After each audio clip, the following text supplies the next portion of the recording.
Federation আমাদেরকে proper ব্যাখ্যা দেবে যে কেন আজকে আমার কাজ বন্ধ হয়েছে, কেন জয়দীপদার কাজ বন্ধ হয়েছে, এই প্রপার ব্যাখ্যাটা চাই। কিছু না জানিয়ে কাজগুলো কিন্তু বন্ধ হয়ে গেল এবং কথা বলার জন্য কোনো টাইম, তাদের কোনো টাইম জ্ঞান নেই। দুদিন পর পর গেল এবং একদিন তো দেখাই করলো না, দ্বিতীয় দিন ডেকে পাঠিয়ে কোনো নিষ্পত্তি হলো না। তাহলে আমাদের আর কোনো উপায় থাকবে না? আমাদের তো এমনিই তো কাজ একের পর এক বন্ধ হচ্ছে, আমাদেরও সেই পদক্ষেপই নিতে হবে। তারপরেও আর একটা মাস আমরা ওয়েট করি, that is month of November. তারপরেও কমিটি গঠনই হয়নি, কারণ কমিটির একটা নোটিফিকেশন লাগে। 20 তারিখে আমরা মেল করি, তারপরে ওনাদের কোনো মেলের রিপ্লাই পাই না। 25, 26 তারিখ ছুটি ছিল, 27, 28, 29 তারিখ অবধি আমরা ক্রমাগত মেল করে গেছি, তার কোনো উত্তর আমরা পাইনি। বলেছেন উনি একবারও আমাদের সঙ্গে কথা বলতে আসেননি এবং লাস্ট আমি যখন ফোন করেছি, এটা আপনারা শুনে রাখুন, সেটা হচ্ছে ডিসেম্বর মাসে আমি ওকে ফোন করে বলেছি যে একটা বিষয়ে, তখন ও বলেছে আমি ইসি মিটিং করে তোমাকে জানাবো। তো ইসি মিটিং আজ অবধি। আমি এখানে একটা জিনিসই বলতে চাই, বিষয়টা না খুব মানে কি হচ্ছে, মানে একটা প্রসেসটাকে কিছুভাবে করে একটা বাড়িয়ে দেওয়া হচ্ছে। একদম মানে বিষয়টা জিয়ে রাখা হচ্ছে, যে এ বলেনি, ও বলেনি, ও বলেনি, এই একটা লম্বা একটা প্রসেস। আমরা আর বলা বলির মধ্যে নেই। এটা যেটা বিষয়, যেটা সংগঠন সিদ্ধান্ত নিয়েছে, এবং আমার জয়দীপদা, আমাদের তাতে কোনো আপত্তি নেই সংগঠনের সাথে। যে সিদ্ধান্তটা নিয়েছে সংগঠন, যে ফেডারেশন আমাদেরকে প্রপার ব্যাখ্যা দেবে যে কেন আজকে আমার কাজ বন্ধ হয়েছে, কেন জয়দীপদার কাজ বন্ধ হয়েছে, এই প্রপার ব্যাখ্যাটা চাই। কারণ আমরা কোথাও একটা ফেডারেশনের মাদার বডির মেম্বার, এবং আমাদের উইদাউট নোটিস ফেডারেশন এটা করতে পারে না। তো ফেডারেশন এই ব্যাখ্যাটা দেবে, এবং ফেডারেশনের থাকা আন্ডারে কোনো গিল্ড এটা করতে পারে না ফেডারেশনের নিয়ম অনুযায়ী, ফেডারেশনের বক্তব্য অনুযায়ী। তো সেই কারণে তারা আমাদের প্রপার ব্যাখ্যা দেবে, এবং কালকে সেই ব্যাখ্যার অপেক্ষা করবে আমাদের অর্গানাইজেশন। তারপর আমাদের অর্গানাইজেশন যে সিদ্ধান্ত নেবে, আমার তাতে কোনো অসুবিধা নেই। এবার জয়দীপ, মানে আগামীকাল অবধি ডেডলাইন তোমাদের পক্ষ থেকে? হ্যাঁ, এটাই একমাত্র, মানে আমারও একই কথা। কারণ আমাদের, আমি গত প্রস্তাব দেওয়া হয়েছিল, সেটা আমাদের আপনারা জানেন, মহামান্য মুখ্যমন্ত্রীর সামনে কাছে প্রসেনজিৎ চট্টোপাধ্যায়, দেব অধিকারী এবং আমাদের মাননীয় গৌতম ঘোষ, তারা তিনজন গেছিলেন, সাথে অন্যান্যরাও ছিলেন। তারা গিয়ে মাননীয় মুখ্যমন্ত্রীর সাথে দেখা করেন। তিনি বলেন একটা তৈরি করে দেওয়া হবে, একটা কমিটি তৈরি করে দেওয়া হবে। কিন্তু আমরা এটা আপনারা সবাই জানেন, গত 3 মাস ধরে আমরা সেই কমিটির কোনো রকম কোনো বারবার মেল করা সত্ত্বেও, বলি কমিটি গঠন করার কথা উনি জুলাই মাসের শেষে বলেন, এবং বলেন নভেম্বরের মধ্যে রিপোর্ট চাই। তাহলে জুলাই, অগস্ট, সেপ্টেম্বর, অক্টোবর, হ্যাঁ, তো অক্টোবর 31 অবধি আমরা ওয়েট করেছিলাম। তারপরেও আর একটা মাস আমরা ওয়েট করি, that is month of November. তারপরেও কমিটি গঠনই হয়নি, কারণ কমিটির একটা নোটিফিকেশন লাগে, সেই নোটিফিকেশনই হয়নি। আমরা 3 বার চিঠি লিখেছিলাম ডিএইআই এর তরফ থেকে, এবং কেউ, তার 5 জন ছিলেন কমিটিতে এক্সেপ্ট গৌতম ঘোষ, কেউ তার উত্তর দেয়নি। প্রসেনজিৎ চট্টোপাধ্যায় ফোনে বলেছিলেন যে না, হলো না, কি হবে আমি বুঝতে পারছি না, এবং গৌতম ঘোষ বলেছিলেন না, এটা তো হতে পারে না, হয়নি, ঠিক আছে তোমরা অন্য কিছু, তোমরা রিপোর্টটা আমার কাছে নিয়ে এসো। আমরা সেটা নিয়ে গিয়েও ছিলাম, বলেও ছিলাম, এবং সেই রিপোর্ট ভিত্তিতে আমরা কম্পিটিশন কমিশন অফ ইন্ডিয়াতে একটা কেস ফাইল করেছি, এবং সেই কেস ফাইল করা হওয়ার পর থেকে এই বছরে তারপরে আমরা একটা প্রেস কনফারেন্স করি, যেখানে আমরা জানাই, যেরকম আজকেও জানাচ্ছি আপনাদের, সেইবারেও জানিয়েছিলাম যে কি কি আমাদের মনে হয়েছে, যে আমাদের নিয়মগুলোতে কি ডিসক্রেপেন্সি রয়েছে, এই ফেডারেশনের আরোপিত নিয়মে কি ডিসক্রেপেন্সি রয়েছে, সেটাই আমরা জানতে চেয়েছি। এবং সেটা যাতে না হয়, সেটা যাতে একটা বৈধ স্ট্যান্ডার্ডাইজড জায়গায় আসি, তাই জন্য আমি বলছি যে সেটা হয়নি, এবং ওই কমিটির কোনো এখন অস্তিত্ব নেই। আমার একটা প্রশ্ন, আগামীকাল সন্ধ্যে 7টার পর যদি সদুত্তর না পাওয়া যায়, তাহলে আপনাদের অবস্থান কি হবে? সেটা কালকে জানাবো। এইটা তো জানার বিষয়, সেটা কালকে আমরা আলোচনা করি আর একবার। যে অসঙ্গতি আছে, এবং কৌশিকের ক্ষেত্রেও শুনেছি সেই একই চিঠি পাঠানো হয়েছিল এবং কৌশিক গিয়েও ছিলেন, কৌশিক গাঙ্গুলি। তার পরবর্তীতে উনি বলেও ছিলেন যদি আমার কথায় কারোর দুঃখ লেগে থাকে তাহলে আমি সেটা তাকে দুঃখ দিতে চাইনি। তারপরেও কিন্তু তার প্রজেক্টটা হয়নি। তারপরে জয়দীপের ক্ষেত্রে আজ 10 দিনের উপরে কাল বলছি, এই বলছি, সেই বলছি করেও কিন্তু আজ হলো না।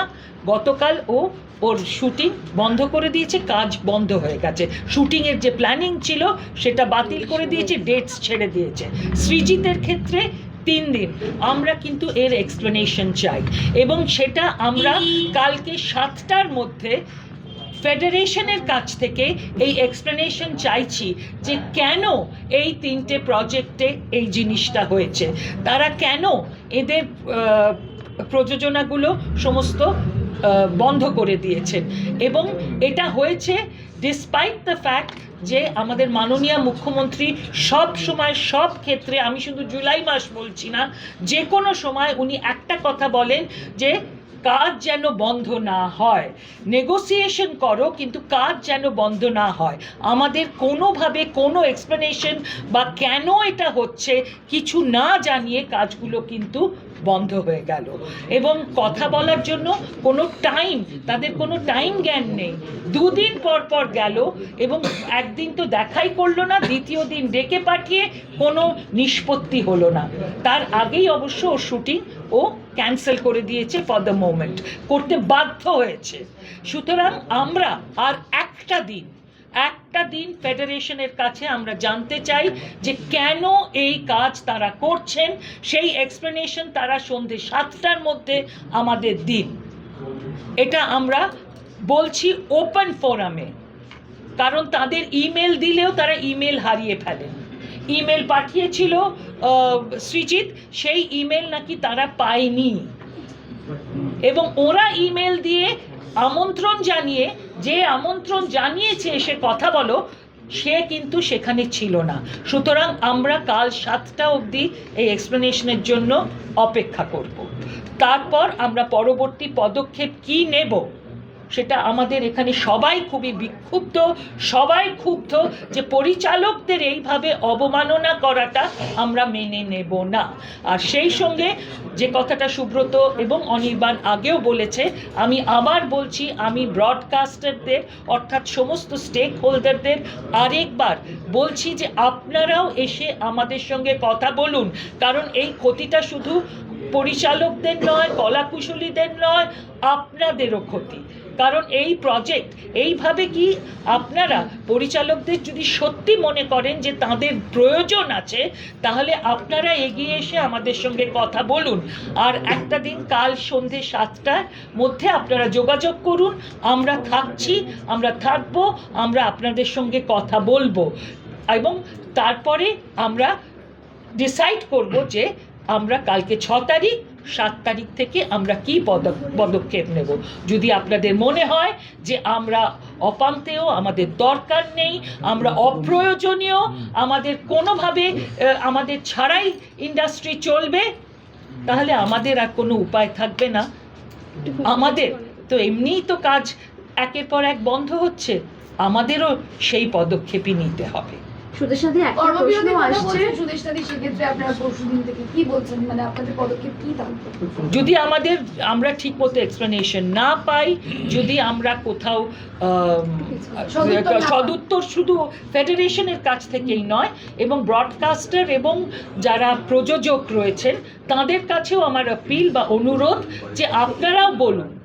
যদি আপনাদের মনে হয় আমরা অপ্রয়োজনীয়, তাহলে আমরা অপ্রয়োজনীয়, এবং আপনারা কি তাহলে ডিরেক্টর ছাড়াই কাজ চালিয়ে যাবেন, সেটা আপনাদের উত্তর দিতে হবে। ফেডারেশনের সঙ্গে যখন আমরা কথা বলেছি তোমাদের মতামত জানার পর, তারা বলছেন যে জানেনই না যে এরকম কাজ বন্ধ হয়েছে, এটা গতকালও কে বলেছে? ফেডারেশনের সভাপতি যিনি, তাকে তো চিঠি লিখে পাঠিয়েছে ও। সেই চিঠি তো ওরা প্রায়ই মেল পায় না, এবং আজকে আমি আবার মেলটা পাঠিয়েছি, পায় না মানে ওরা নাকি মেল খুঁজে পায় না, ওদের কাছে মেল পৌঁছয় না। আমি জানি না সেটা কি করে হয়, কিন্তু আমাদের কাছে প্রমাণ আছে যে মেল গেছে, আমাদের সেন্ট মেলে সেটা রয়েছে এবং সেটা ফরওয়ার্ড আবার করা হয়েছে। এবং এটা জানে না মানে জয়দীপকে তো ওরাই চিঠি দিয়েছে। আপনারা এই ধরনের প্রশ্ন কি করে ওরা করতে পারে? জয়দীপকে ওরাই চিঠি দিয়েছেন, জয়দীপের প্রোডাকশন হাউসকে, যে ডিসক্রেপেন্সি বা অসঙ্গতি আছে। তো সেই অসঙ্গতিটা কি আজ অবধি এক্সপ্লেন করে। 20 তারিখে আমরা মেল করি, তারপরে ওনাদের কোনো মেলের রিপ্লাই পাই না। 25, 26 তারিখ ছুটি ছিল, 27, 28, 29 তারিখ অবধি আমরা ক্রমাগত মেল করে গেছি, তার কোনো উত্তর আমরা পাইনি। এবং 30 তারিখে তারা মেল করে জানান যে 3 তারিখে আপনারা একটা মিটিং আমরা রেখেছি সন্ধ্যে 7টার সময়। 27 তারিখ যে শুটিংটা শুরু হতে চলেছিল তার মিটিংটা ওনারা 3 তারিখে কি করে রাখেন, এটা আমার সবচেয়ে বড় প্রশ্ন। যদি ওনারা বলে থাকেন যে ওনারা কিছু জানেন না, সেই 3 তারিখের মিটিংটাতে ওনারা সন্ধ্যেবেলা যখন আমার প্রোডাকশন থেকে প্রতিনিধিরা গেছিলেন, সেখানে তাদের আধ ঘন্টা 40 মিনিট বসিয়ে রাখা হয় এবং বলা হয় যে ওনারা আসবেন কথা বলতে, কিন্তু তারা আসেন না এবং তারা ফিরে চলে আসেন। তারপরেও তাদের বারবার, এবং ফিরে চলে আসার আগে সেখানে যিনি ছিলেন একজন, তিনি বলেছিলেন যে আগামীকাল 1টার সময় ফোন করুন, অর্থাৎ 4 তারিখ মঙ্গলবার, যেটা গতকাল ছিল, আপনারা 1টার সময় ফোন করুন, আমরা আমাদের ডিসিশন জানাবো। 1টার সময় ফোন করা হয়, কিন্তু তাতেও তাদের তারা বলেন এখনো কোনো ডিসিশন হয়নি। এবং তারপর থেকে ফোন করে যাওয়া হয়, তাদের কোনো রিপ্লাই পাওয়া যায় না। আজকে তারা দুপুর 3টে, সোয়া 3টে নাগাদ তারা ফোন করে জানান যে আজকে সন্ধ্যে 7টার সময় তারা মিটিংটা করতে চান, এবং সেটা আমার দুপুরে ফেসবুক লাইভটার পরে। এই হওয়ার পরে সন্ধ্যেবেলা আজকেও মিটিং করতে যাওয়া হয়েছিল। তারা এখন যেটা বলেছেন সেটা একটা সম্পূর্ণ অন্য জিনিস। তারা ডিসক্রিপেন্সির কথা বলেননি, তারা বলেছেন যারা রেমুনারেশন দিচ্ছে এই টেকনিশিয়ানদের, সেই প্রডিউসার কি আপনারা? যিনি একজন কথা বলতে গেছেন তারা প্রোডাকশন হাউসের পক্ষ থেকেই গেছে, তাকে প্রশ্ন করা হয়েছে যে আপনি কি এটার টাকা পয়সা দেন? তিনি তো প্রোডাকশন হাউসের পক্ষ থেকেই এসছেন। এই প্রশ্নটার মানেটা কি আমি ঠিক বুঝতে পারিনি। তার মানে তারা চাইছেন যে এটা কাজটা যাতে না হয় সেটারই দিকে যাচ্ছে পুরো বিষয়টা। এরকম ভুলভাল প্রশ্ন বলে তাদের একটা গুলিয়ে দেওয়া। তার মানে একটা জিনিস তো বোঝাচ্ছে, উনি যেটা বললেন যে আমরা কথা বলতে চাই না, কথা বলতে কে চায় না সেটাই আপনারা বুঝতে পাচ্ছেন। কারণ তারা যাচ্ছে কথা বলতে, প্রথম দিন কেউ এলো না, দ্বিতীয় দিন এরকম একটা অদ্ভুত কথা, কোনো ডিসক্রেপেন্সির কথাটা না বলে, ডিসক্রেপেন্সি যদি লিস্টে থাকে তাহলে তো বলবে যে হোয়াট ইজ দ্য ডিসক্রেপেন্সি, সেটা না বলে বলছে যে কে টাকা দিচ্ছে। বাংলা হান্টের আরো খবর দেখতে নজর রাখুন। বাংলা খবর মানেই বাংলা হান্ট।